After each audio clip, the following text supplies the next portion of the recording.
السلام علیکم دوستو، میں عاصم سہیل آپ کی خدمت میں حاضر ہوں۔ امید کرتا ہوں کہ سب خیر خیریت سے ہوں گے۔ اللہ پاک آپ سب کو اپنی حفظ و امان میں رکھے۔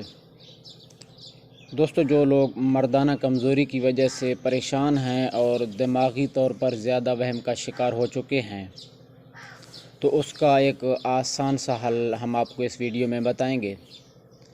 لیکن اس سے پہلے اگر آپ ہمارے چینل پہ نئے ہیں تو ہمارے چینل ڈاکٹر عاصم ہربل کو سبسکرائب کر دیں، تاکہ ہماری جو آنے والی ویڈیو کا نوٹیفیکیشن ہے وہ سب سے پہلے آپ تک پہنچتے رہے۔ اس کے علاوہ فیس بک پہ ہمارا پیج بنا ہوا ہے ڈاکٹر عاصم ہربل کے نام سے، اس سے بھی فالو کر لیں۔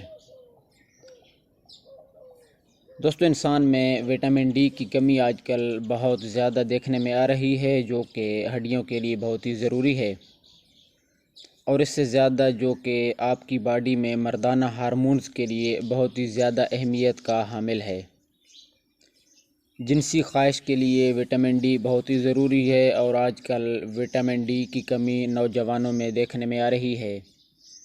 اور ایک سب سے خطرناک بات یہ ہے کہ ٹیسٹوسٹیرون کی کمی، جو کہ 45 سے 50 سال کے بعد ہوتی تھی، وہ آج کل 25 سال اور 27 سال کی عمر کے نوجوان لڑکوں میں دیکھنے میں آ رہی ہے، جو کہ بہت ہی خطرناک بات ہے۔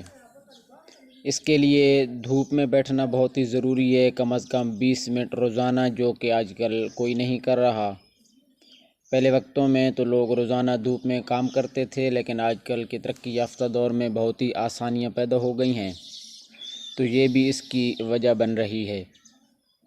دوستو، آپ کا جو جنسی عمل ہے وہ ایک نارمل چیز ہے۔ اگر وٹامن ڈی کی کمی ہو جائے تو ٹیسٹوسٹیرون کا جو عمل ہے وہ کم ہو جاتا ہے، اور اس کے علاوہ وٹامن ڈی مدافعتی نظام کو بھی بہتر بناتا ہے۔ اور مردانہ کمزوری کا شکار زیادہ تر جو لوگ ہیں ان میں زیادہ تر دماغ میں خلل ہوتا ہے۔ بہت ہی کم لوگ ہیں جو کہ پراپرلی بیمار ہوتے ہیں۔ تو پھر وٹامن ڈی کی کمی کو کیسے پورا کیا جائے؟ تو اسے آپ خوراک اور ورزش سے بھی پورا کر سکتے ہیں۔ تو آج ہم آپ کو 2-3 چیزیں بتا دیتے ہیں جن سے آپ وٹامن ڈی کی کمی کو پورا کر سکتے ہیں۔ تو دوستو، آپ نے یہ کرنا ہے کہ آپ نے سب سے پہلے جو چیز لینی ہے وہ ہے میتھی دانہ، اور دوسری چیز جو ہے وہ آپ نے سفید تل لینے ہیں۔